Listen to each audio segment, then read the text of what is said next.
Queridas irmãs, queridos irmãos,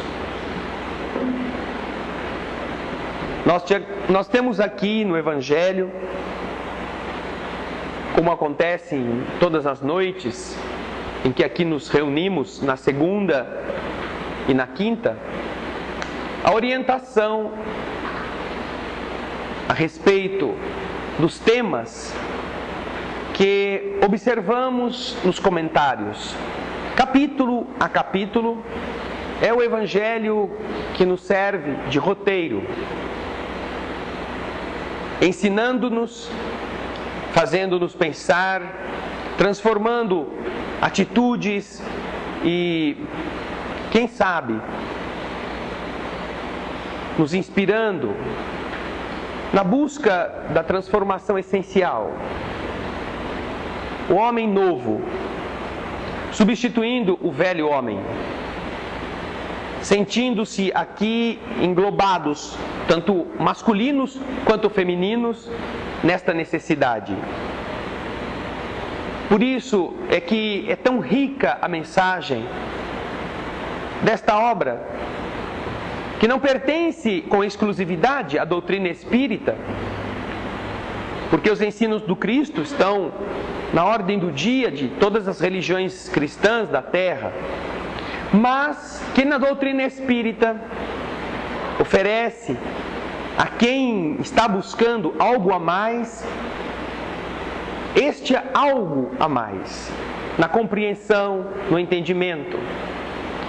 Já que, através das revelações espirituais, organizadas todas elas pela ação das inteligências superiores que dirigem nossos destinos, são colocadas com clareza todas as chaves, todos os mapas que ajudam o homem a encontrar facilmente o caminho, a parar de tatear, de dar cabeçadas, de entrar por atalhos interpretativos com os quais não se resolvem os problemas.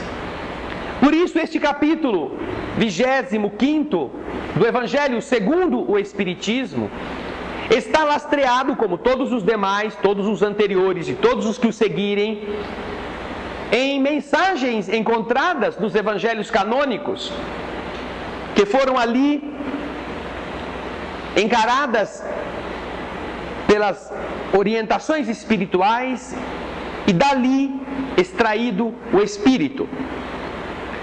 O ensinamento que está por detrás da palavra.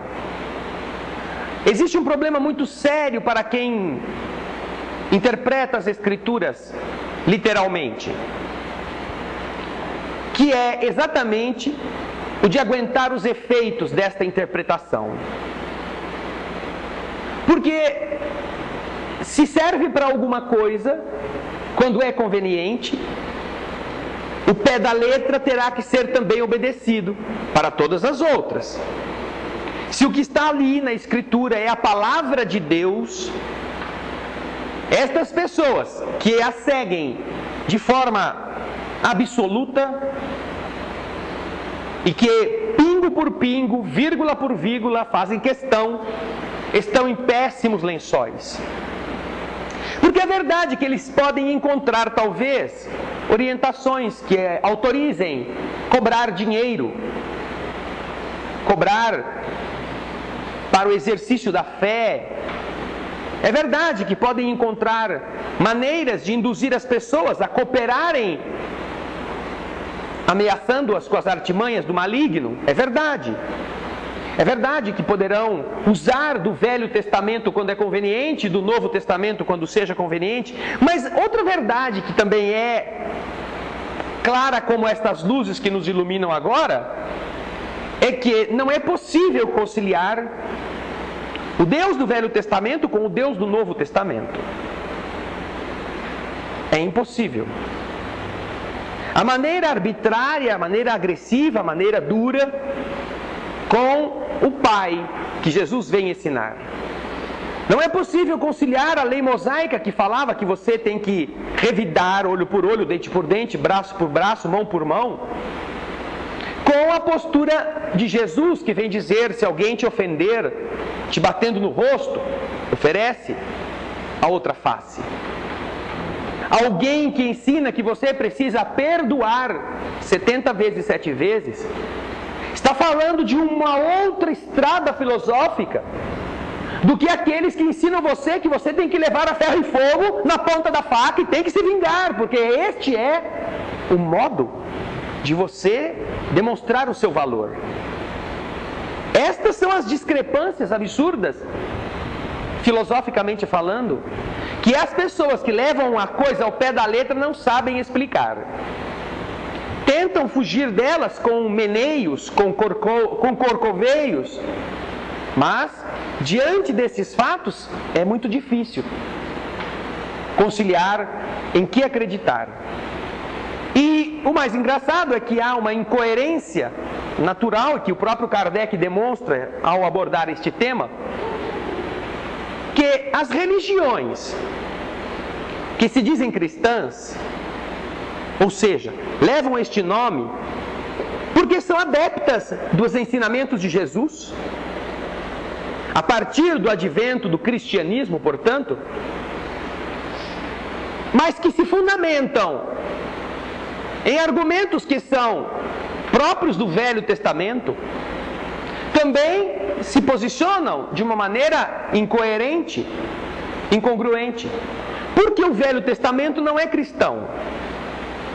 O Velho Testamento é um conjunto de relatos inspirados, belos, heróicos, construtivos do povo hebreu. O Velho Testamento é a ordem de Moisés, é o conceito mosaico da vida espiritual e é própria do povo hebreu. Depois de sucessivas confusões de território, etc., transformados no povo judeu, que seguem estes ensinamentos de Moisés.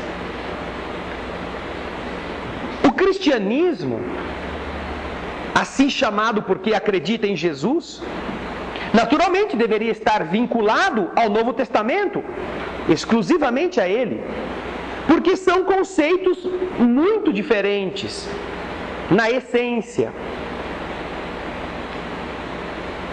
Daí que o capítulo 25º do Evangelho segundo o Espiritismo, que se baseia quase que integralmente em passagens do Novo Testamento, fala de uma coisa interessante, que nós já começamos a abordar aqui: buscai e achareis. Buscai, batei a porta e ela se abrirá. Pedi e dar-se-vos-á. Expressões do Novo Testamento, palavras de Jesus que obviamente tem que ter um significado. Não pode ser, é que Jesus estava inspirado naquele dia, estava poético, e então resolveu fazer poesia dizendo deste jeito. Pode bater e a porta se abre. Ele estava com o síndrome de, abre-te Sésamo, Alibabá, os 40 ladrões. Não pode ser que Jesus tivesse tido esse conceito para falar de coisas tão importantes para o futuro, para a humanidade daquele tempo, mas que só iria entender aquilo séculos depois. Quando Jesus fala a respeito disso, tudo o que o Senhor diz tem um significado. E, diferentemente de outras religiões que ficam no achismo, pode ser, acho que é, porque não foi tal coisa, a doutrina espírita concede-nos o entendimento do que significa isso. Naturalmente que todos nós pedimos coisas, sobretudo quando de pedir ninguém ficou pobre, não é? Todos nós podemos pedir, porque se já estamos na pindaíba mesmo, o máximo que pode acontecer é continuarmos na mesma situação. Mas se você pedir, e quem sabe, alguma coisa melhore. Então fomos acostumados nas diversas escolas religiosas e também nas criações que já vivenciamos nas outras vidas, a um processo de comercializar, de ficar no me dá aqui, me dá ali, me dá mais, me dá isso, está faltando, etc, etc. E com isso nós enroscamos a compreensão básica do ensinamento. Neste início de capítulo, entretanto, os espíritos superiores já explicitam com clareza, porque é contraditório para os que são cristãos que acreditam em Jesus fazerem o que Jesus pediu que fizéssemos e não conseguirmos. O Senhor diz: batei a porta e ela se abrirá. Pedi e dar-se-vos-á. Ora, mas o que eu não faço a não ser pedir? Eu continuo pedindo e não consigo. Vamos nos lembrar de quando éramos jovens, mais jovens, e pedíamos: eu gostei daquela moça, gostei daquele carinha, vou pedir para ficar com ele, vou fazer novena, trezena, quarentena, vintena, seja quantas antenas eu precisar fazer, porque eu quero rezar, porque aquele cara tem que ser meu, aquela menina tem que ser, é a minha alma gêmea. E aí reza e nunca dá certo.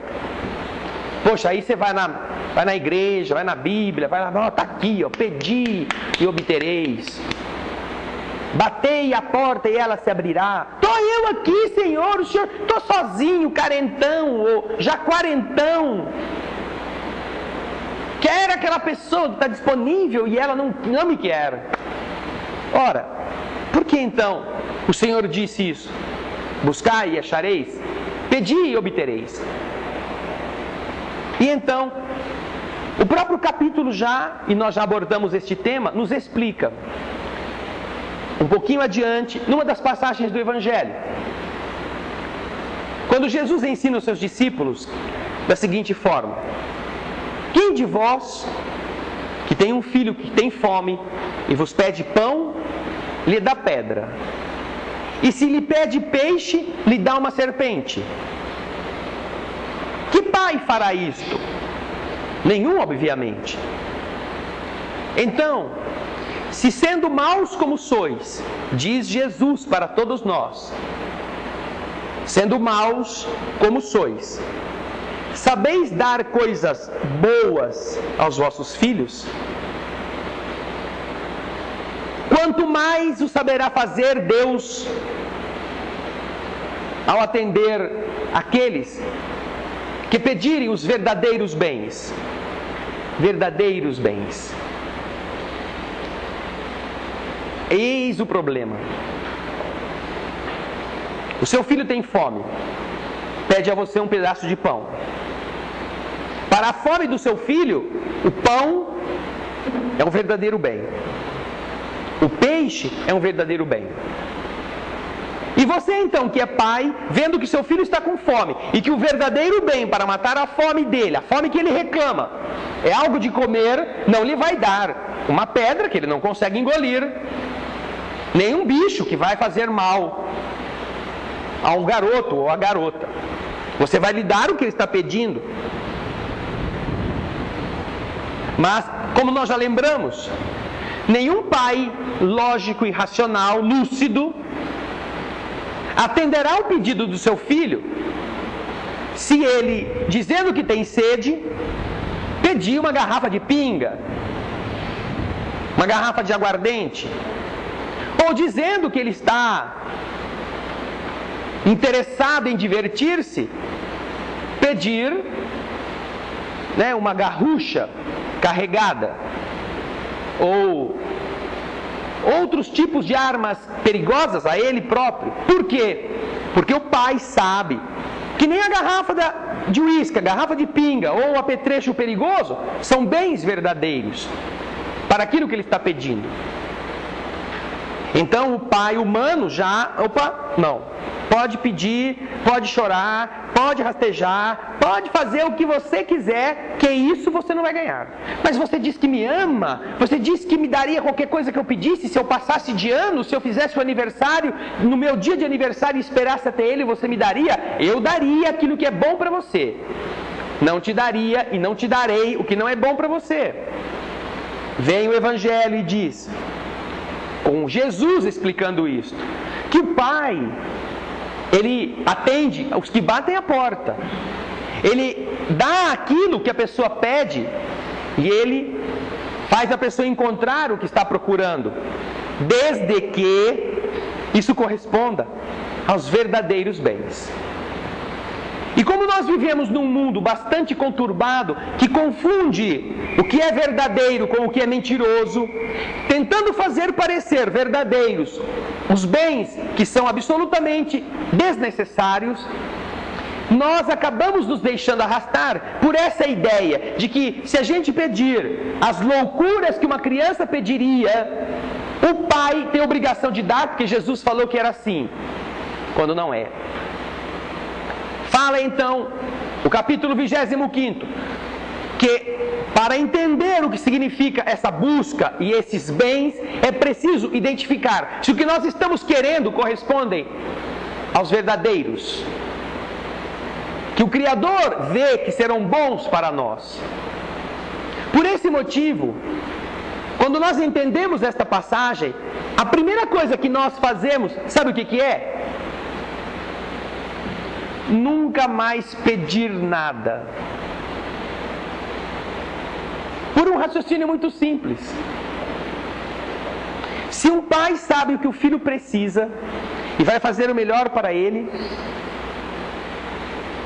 se a mãe não fica esperando o filho ter fome para lhe dar comida, mas antes já preparou o lanche, já preparou a janta, já preparou o dia seguinte, tudo que ele vai comer, e padece mais por excesso de zelo, entuchando comida na goela do infeliz, do que por deixá-lo sem comer, o amor de pai e o amor de mãe. Quando nós entendemos essa realidade e o tamanho da nossa ignorância, da nossa infantilidade, a primeira atitude da maturidade é não pedir. Não pedir. Por que motivo? Porque a gente começa a entender que a gente corre o risco de pedir o que não é bom. Porque a gente ainda não entende o que são os verdadeiros bens. Quais são, diante da visão superior da vida, os bens verdadeiros? Talvez para um guerreiro, o verdadeiro bem seja conquistar um território, trucidando o seu povo. Mas será que esse é o verdadeiro bem para o Criador de todas as coisas? Talvez para um homem de inteligência, o verdadeiro bem seja um veneno que ele descubra, para com isso ele exterminar uma população de animais ou de pessoas, e com isso ele ficar rico. Talvez os verdadeiros bens para um farmacêutico corrupto sejam os de produzir medicamentos inócuos e cobrar das pessoas o valor exorbitante e enriquecer o laboratório e também pegar o troco. Talvez, e agora chegamos na nossa vida, talvez para nós os verdadeiros valores, como a própria Sociedade Médica Americana em crise descobriu, seja o dos médicos psiquiatras que, visitados por vendedores de remédios, de laboratórios poderosos, que financiam viagens, que lhe pagam dívidas, que lhes ajudam com diversos acréscimos financeiros, recebem deles em contrapartida o receituário daquele remédio que aquele laboratório está fabricando. Talvez para estes médicos não seja o interesse do doente, a necessidade do doente, o ponto de referência, mas seja a conveniência de aumentar um pouco os seus ganhos. Talvez para um político, a conveniência e o verdadeiro bem para ele não seja o que saneia um bairro populoso, mas seja o que consegue um terreno muito grande para uma empresa poluidora instalar-se naquela comunidade a custo muito barato de impostos, desde que isto também corresponda ao seu bolso mais bem aquinhoado. Mas será que estes são os verdadeiros bens? Será? Naturalmente que nós teremos muita dificuldade. Como terá muita dificuldade a raposa de entender que aquela solicitação que ela fez na prece, de que ela gostaria muito de ser a guardiã do galinheiro, não lhe foi concedida. Onde já se viu? O Senhor falou que se eu pedisse eu teria. Eu quero tomar conta das galinhas para que nenhuma fuja. Naturalmente que ela se frustrará se perceber que não conseguirá ficar ali vigiando os galináceos. Quando de verdade o verdadeiro bem que ela desejava não é preservar a integridade das galinhas, era ter o almoço e a janta garantidos a qualquer hora do dia. Por esse motivo, há tanta confusão no entendimento do que são os verdadeiros bens. E nós, seres humanos, perdidos no cipoal dos interesses, perdidos naquilo que nós gostamos, que nos faz bem e que não queremos abrir mão, não sabemos direito o que solicitar. E achamos que o que Jesus prometeu foi a expressão literal, que Ele é obrigado a dar, que Ele é obrigado a fornecer, sequer nos abrindo para entender de que modos Deus já nos está ajudando, sem que a gente tenha notado. Por isso que quando você começa a discernir quão ignóbil nós somos como seres pouco esclarecidos, espiritualmente falando,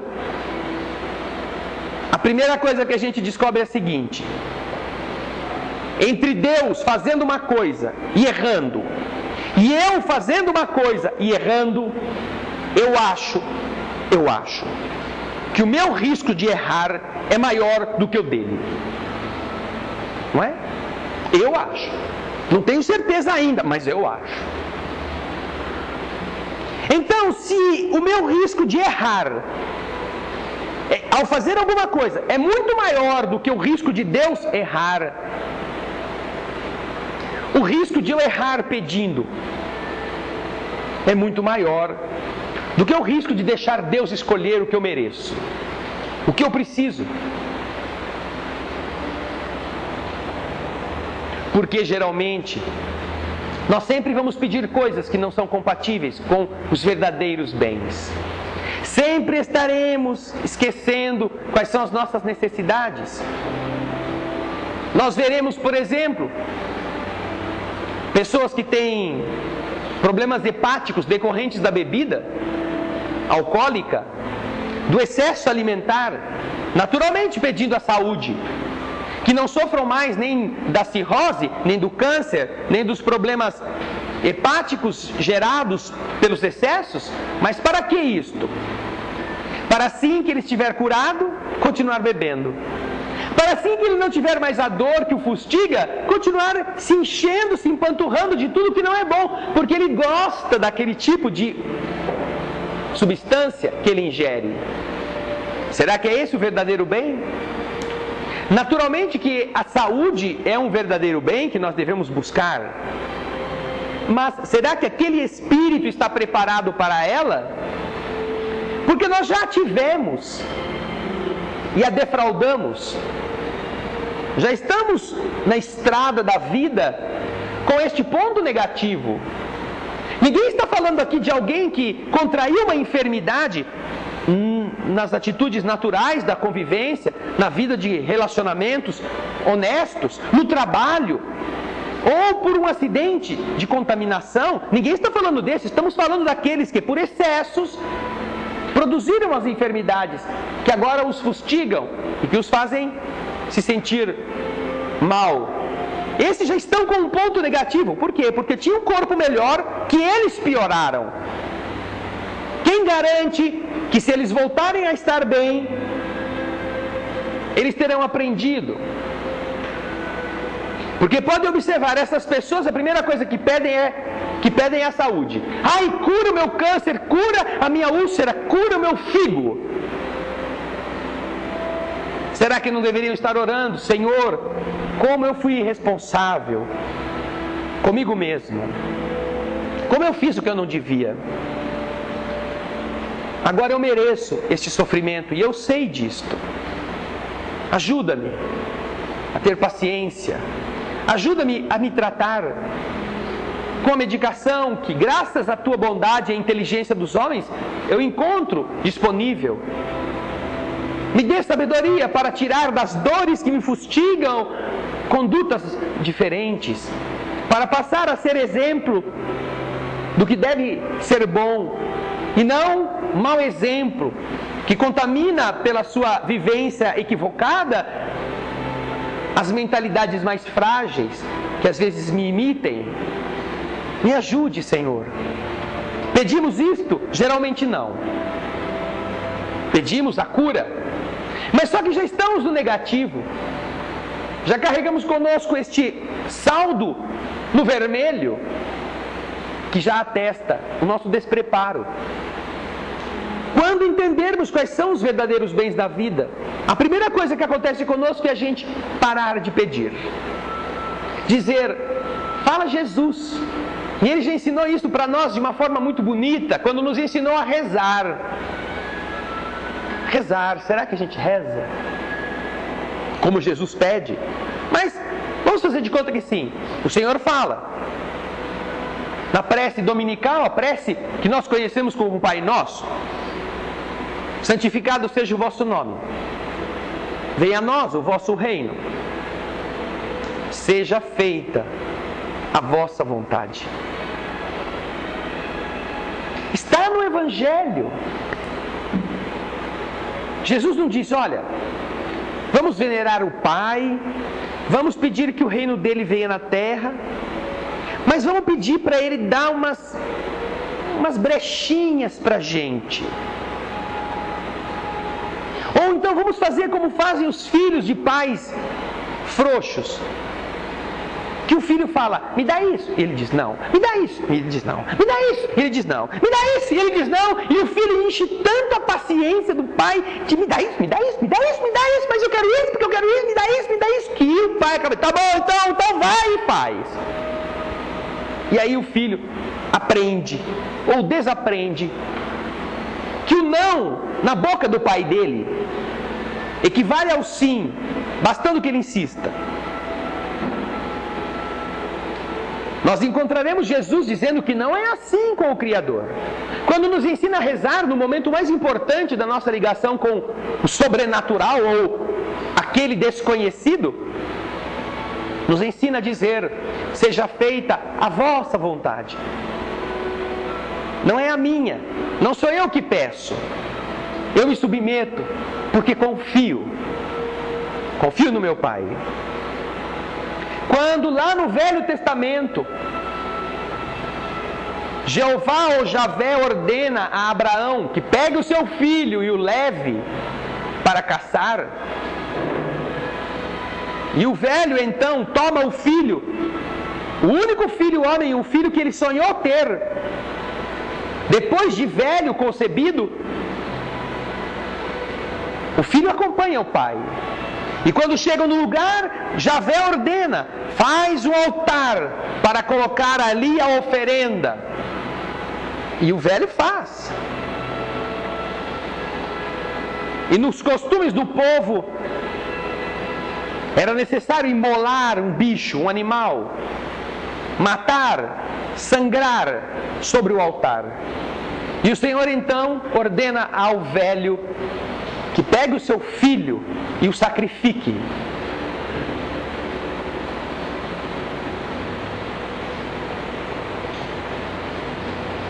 Sabe o seu filho?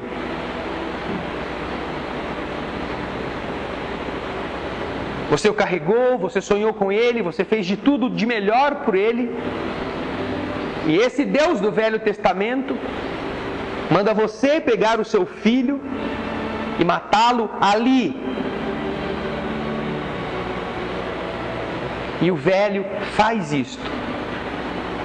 Agora vocês imaginam o que significa o filho que confia cegamente no seu pai, ver o seu pai pegando-o no colo, levando até o altar de pedra, tirando a adaga da cintura,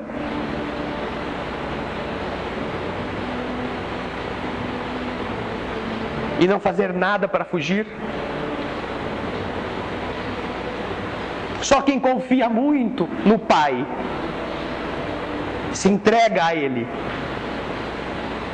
Só quem de verdade tem essa ligação de amor, que nada teme, daquele que de verdade ama, que é capaz de aceitar que o seu pai o carregue no colo para pôr em cima do altar e ser assassinado, e não fazer nada, não dizer não me mate, não fugir dali correndo, não empurrar um velho e defender a sua própria vida, porque está no Evangelho que o filho não fez nada disso.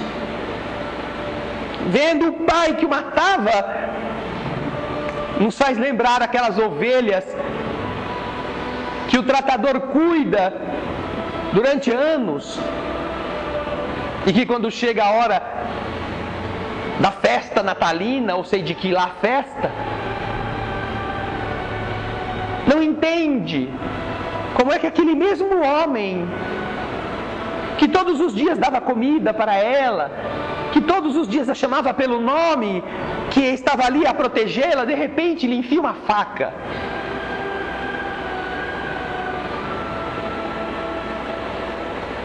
Fala Jesus, ensinando-nos a pedir que seja feita a vontade do Pai, colocando-nos submetidos à vontade de Deus. Não querendo com isso dizer que a gente não deva trabalhar, que a gente não deva se esforçar, que a gente não deva tomar remédio. Ao contrário. Mas que na hora de pedir, a gente entenda que tudo aquilo que está acontecendo conosco neste momento foi obra nossa se foi ruim. Se estamos sofrendo, é fruto do nosso desajuste, desta vida ou de outra. Agora, se algo de bom nos acontece, com toda certeza, temos a mão divina sobre isto. E o que é que está sendo de bom? Qual é a parte boa da coisa ruim que está nos acontecendo? É a certeza de que se nós não tivéssemos o olhar paterno sobre nossos destinos, aquilo que nos está ferindo seria muito pior, seria muito mais grave. Que nós estamos sofrendo na mínima medida, ou naquela medida que não deu para diminuir mais do que aquilo, para ver se a gente aprende, somente com aquele gosto amarguinho, porque Deus está velando como Pai pelos destinos dos seus filhos. E se este amor é absoluto, se este amor é justiça, é misericórdia, e se Jesus nos ensina a pedir que a vontade dele seja feita, quais são os verdadeiros bens para aqueles que estão passando por privações ou dificuldades? Senhor, eu vou lutar com todas as minhas forças. Senhor, eu vou levantar bem cedo e dormir bem tarde para melhorar o meu emprego, para conseguir um trabalho. Mas me ajude a ter saúde, me ajude a ter força, me ajude a não desanimar, me ajude a ter paciência, me ajude. Esses são os verdadeiros bens. Você não está pedindo nem um emprego, mas pode pedir. Pode pedir. Eu preciso de um trabalho, Senhor. O Senhor sabe disso. E eu sei que se eu estou desempregado nesse momento é porque onde eu estava não ia ser bom para mim. E se depender do meu esforço, da minha dedicação, da minha vontade de conseguir algo de bom, o Senhor me encaminhará para um lugar melhor do que aquele que eu tinha. O Senhor sabe que eu preciso. O Senhor sabe que eu não estarei me revoltando contra as leis, nem contra a tua bondade, mas a sobrevivência me obriga a ter o que comer. E se enquanto eu não conseguir, nem que eu tenha que pedir, eu vou pedir. Eu não roubarei, eu não ferirei, eu não corromperei. Mas eu te peço, me ajude, para que eu tenha essa coragem, que eu não me abata. Que pai que não gostaria de ouvir esse pedido. Que pai generoso que não se orgulharia do filho, que diante da dificuldade deixou a rebeldia de lado, deixou a agressividade, deixou a ira abrutalhada dos bichos, e ao invés de matar, de tirar a força, de ir explorar, enganar e ferir o seu semelhante, solicita a Deus que o ampare, que possa abrir um caminho, que o inspire verdadeiros bens para a alma. Porque emprego, todos nós teremos muitos e seremos sempre demitidos. Negócios ganharemos e perderemos. Mas bens verdadeiros, da sua qualidade de espírito indestrutível, somente quando você aprender a pedi-los, você sentirá o orgulho do Pai pela nobreza do Filho. Você saberá como Deus de verdade se ocupa de você. E você entenderá que mesmo na hora em que parecia abandonado, você não estava. É linda e muito conhecida a história das pegadas na areia. Tão linda e tão espalhada pelo mundo que já não é mais nem impactante contá-la. Mas é linda aquela noção de alguém que vê 2 pares de pegadas na areia da praia e pergunta: de quem são essas pegadas? E a voz generosa e doce do seu amigo diz: são as suas e as minhas. Eu estava do seu lado. Eu estava andando com você quando você crescia, quando você estava estudando, quando você estava se formando, quando você estava vivendo. Mas lá adiante, o discípulo vê que só há um par de pegadas. Justamente no quartel da vida em que ele mais sofreu o tempo todo. E então ele se vira para o seu tutor e questiona: mas o senhor que me acompanhou o tempo todo, enquanto nada de ruim aconteceu, veja agora, na pior fase da minha existência, só existem aqui 2 pegadinhas na areia, um par apenas. Por que é que o senhor me abandonou? E o sábio sorri, o espírito superior olha para ele e diz: ah, meu filho, foi justamente aí que eu carreguei você no colo. Essas pegadas aí são as minhas. Você estava nos meus braços. Então, para a gente não passar mais vergonha como esta, depois que a gente entende quais são os verdadeiros bens, a gente para de fazer a besteira de ficar pedindo. Pedindo. De vez em quando você dá uma arriscadinha. E ainda fala assim: Senhor, olha, eu queria muito isso, mas olha, o Senhor não dá muita bola não se esse negócio não for bom para mim. Não faça o que eu estou te pedindo, faça o que é melhor para mim. O Senhor sabe que na minha ignorância, nos meus defeitos, nos meus vícios, nas minhas cobiças, eu tenho essa inclinação e eu gosto muito desse negócio que eu estou pedindo. Mas olha, apaga tudo isso se não for o melhor para mim. Onde a gente aprende isso? No Evangelho. No Evangelho. Jesus vai orar pouco antes de ser preso. Deixa os seus amigos depois da ceia. Pede a companhia de 3 deles para orar no horto. Está se aproximando um momento grave em que todo o sofrimento vai se multiplicar. E enquanto ele vai orar, à distância de um tiro de pedra, pede para os seus amigos estarem ali, velando, observando, tomando conta. Enquanto alguém se ergue a Deus, esquecendo-se dos problemas da terra, e portanto ficando vulnerável aos ataques traiçoeiros, Ele pede aos seus amigos que estejam vigilantes. E então ora: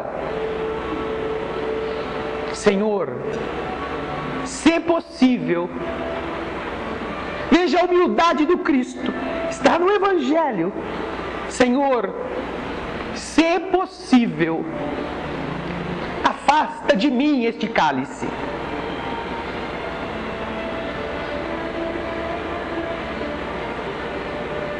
Mas, se não for possível, que eu possa bebê-lo até a última gota.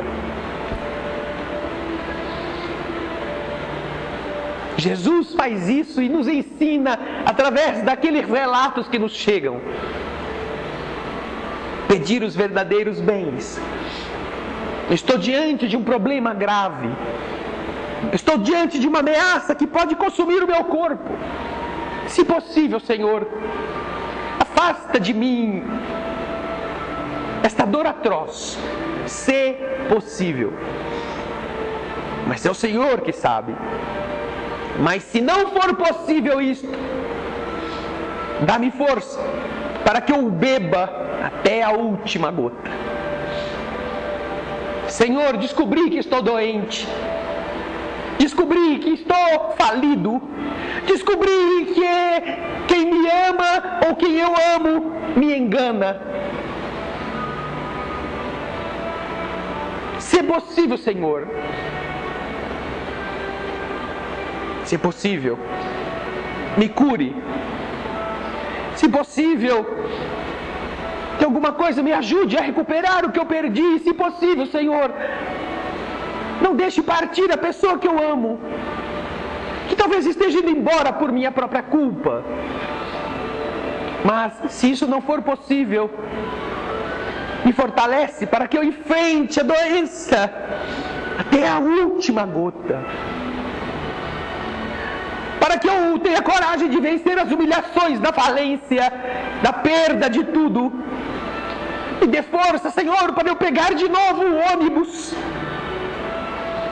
e aguentar a chacota daqueles que antes me viam andando com motorista particular. Me dê força, Senhor, para precisar vestir um chinelo de dedo, quando antes só andava de sapato de cromo. Me dê força para eu aguentar os olhinhos brilhantes daqueles que sempre tiveram inveja e que agora vão ficar felizes com a minha desdita. Mas que eu aprenda com isso, Senhor, porque talvez nos momentos de fartura tenha sido arrogante, nos momentos de facilidade tenha sido orgulhoso, nos momentos de grandeza material não tenha sido amigo dos pobres, tenha olhado para eles também com desdém, tenha passado com meu carro e jogado água dos que estavam no ponto de ônibus, tenha ridicularizado os que estavam mal vestidos. Se eu precisar beber esse cálice, Senhor, me ajude a que eu vá até o fundo e que eu aprenda. E se eu precisar ficar sozinho, se eu não tiver mais como recuperar o afeto, me faz entender os erros que eu cometi, o pouco que eu dei, o pouco que eu fiz alguém feliz, e me prepara, Senhor, para que este veneno não se transfira para um novo relacionamento, para que aquela indiferença que eu carrego em mim, no acomodamento, na falta de carinho de cada 24 horas, não venha ferir de novo um outro coração que porventura eu possa encontrar na estrada.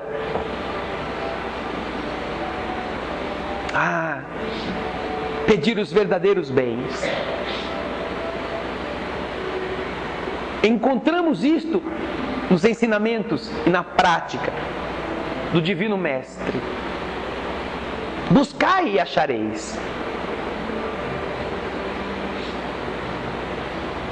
Vai a mulher tuberculosa a Chico Xavier.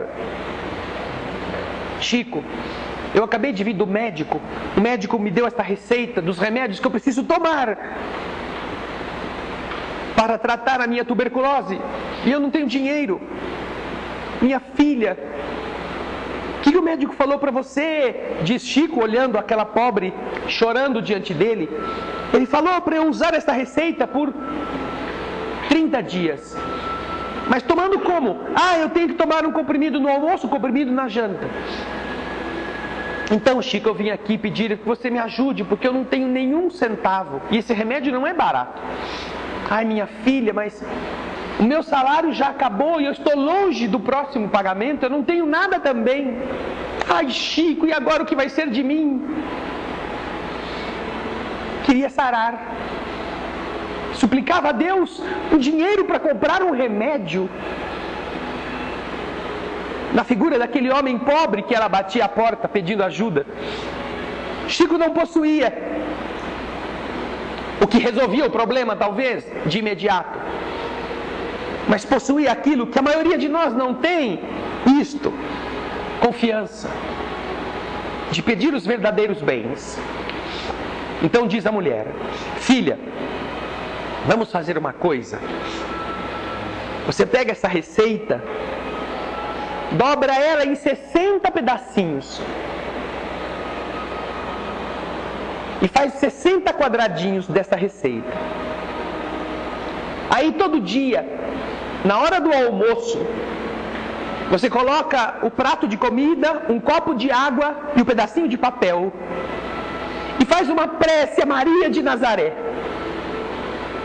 Maria foi pobre. Maria deu à luz ao seu filho dileto no meio dos bichos, na estrebaria, desguarnecida de tudo. Maria não teve anestesia, não teve um comprimido, Maria não teve nenhum remédio para tirar a dor, não teve talvez nem a higiene adequada, ou que se seria de se esperar. Maria sabe o que é sofrer sem ter como pagar um quarto, mesmo estando grávida na hora do nascimento. Maria sabe o que significa ter uma doença e não ter como comprar um remédio. Então você ora para Maria de Nazaré. E depois de fazer essa oração sincera, você pega um pedacinho de papel da receita e bebe com a água na hora do almoço. E repete isso na hora da janta. E aí então, minha filha, depois de 30 dias, você terá obedecido o que o médico mandou você fazer, usar a receita. Terá bebido a receita. Fé. Busca e acha. Pede os verdadeiros bens da vida. Pede a Maria que te conceda, se for do seu merecimento. E a moça vai para casa, agradecida. Corta em 60 pedaços a receita. E no almoço e na janta, santamente, como só um miserável que precisa e não tem, sabe o que significa isto? Santamente, religiosamente, confiantemente ela faz a oração a Maria de Nazaré. E 30 dias depois, quando volta ao médico e novos exames são feitos, para surpresa até do próprio médico, que encontra em melhores condições já no primeiro mês do tratamento, vê que a sua doença está debelada. Volta o Chico um mês depois. Chico, eu fiz o que você me mandou, Chico, e eu sarei. Desde quando um pedaço de papel cura tuberculose? Que a celulose ingerida com água tem um poder medicinal que vá aos pulmões e transforme ou mate o bacilo. Não foi o papel. Não. Foi aquilo que Jesus disse quando nos ensinou a fazer a prece dominical: Senhor, seja feita a vossa vontade. Eu não tenho dinheiro, estou lutando para consegui-lo, não tenho trabalho, mas tenho vontade de viver. Me ajude, Senhor, que este pedacinho de papel possa representar o teu amor por mim. E então o amor de Deus, vendo o amor do Filho, sincero e nobre, no merecimento daquela criatura, faz a diferença. Talvez se ela tivesse pedido: ai, meu pai, arruma alguém que me dê o dinheiro para eu comprar o remédio, não teria conseguido, não teria encontrado, porque o teste do verdadeiro bem para ela era exatamente a fé exuberante, a fé confiante, a fé que desafia a lógica dos homens, a fé em Deus, que às vezes é tão difícil de nós mesmos, que nos dizemos cristãos, que nos dizemos religiosos, termos coragem de exercê-la. Buscai e achareis, mas buscai a verdade dos bens que são eternos e duráveis, e nós encontraremos. Na próxima semana, leiam a poesia que nos ensina no Evangelho, neste capítulo 25, observai os pássaros do céu. Não ajunteis tesouros na terra, onde a ferrugem e os vermes os corroem, onde os ladrões os desenterram e roubam.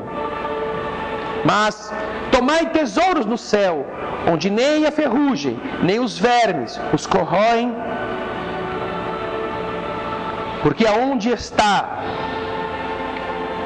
o vosso tesouro, aí também está o vosso coração. Por isso eu vos digo, não vos inquieteis por saber onde achareis o que comer. Este sim é um poema cujo simbolismo é mais profundo do que a gente imagina. Semana que vem falaremos dele. Agradecemos o carinho de vocês, agradecemos a presença de irmãos e irmãs do Brasil e de todos os países. Vamos orar. Obrigado, querido Mestre, pela oportunidade de mais uma vez aprendermos com o Evangelho, sentindo as vibrações amigas, os corações amorosos, as forças superiores que nos amparam sempre.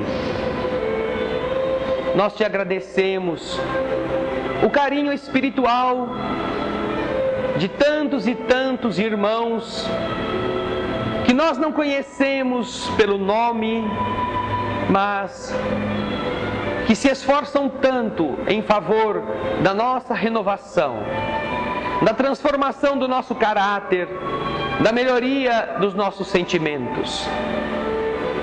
Obrigado, Senhor, por neste momento podermos também abraçar irmãos de tantas terras, irmãos brasileiros em diversas cidades e estados, em rincões apartados, nesse instante orando igualmente, como também outros que o destino quis levar para mais longe, para além mar, para terras lindas, em que outros companheiros da evolução humana trilham seus destinos. E agora também, sentindo-se lembrados na prece de todos nós, podem desfrutar deste pedacinho da sua terra que voa pelo ar e chega aos seus corações, na forma sutil de vibrações. Também se sintam abraçados e possam ser visitados pelos espíritos amigos, pelos protetores espirituais, por aqueles que sabem que eles estão onde estão, para fazerem o bem, para serem a expressão da melhoria da humanidade. Não apenas ganhar o próprio pão, mas espalhar a bondade. Não apenas conquistar a competência ou o aprendizado, mas cooperar para que o ambiente onde estejam possa ser melhorado. Obrigado, Senhor, por todo este conjunto de forças espirituais, que graças à inteligência humana, nesse instante pode unir-se em preces, vibrando uns pelos outros e se abastecendo dessas mesmas emissões superiores que descem na forma de fluidos sobre nossas cabeças. Abençoa o esforço da melhoria, as entidades aflitas que possam estar conosco em cada dia, aqueles nossos adversários que nos visitam nas horas de fraqueza. Abençoa-nos, Senhor, quando falhamos, para que do mesmo modo que tenhamos a coragem de agredir, aprendamos a ter a coragem de nos desculpar, de recomeçar, de pedir perdão pelo mal que fizemos. Abençoa-nos, Senhor, mais uma vez, no início desta noite, desse instante de oração, fazendo-nos escutar e entender a nossa canção. Almas do céu, ouvi o doce canto do fundo do coração, com calor repleto de perfume em flor, como se fosse um só imenso jardim.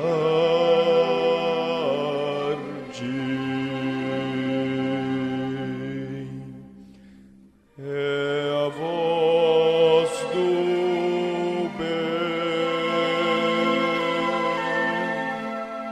que o Cristo tem para espalhar por toda a terra e fazê-la cantar. Oh, Jesus, que bom ter-te encontrado nesta estrada de paz e luz. Nós te agradecemos e é assim queremos te espalhar, te dividir com quem não sabe sorrir, a quem ficou na solidão. Deixa eu estender a tua mão a quem precisa te encontrar. Deixe ajudar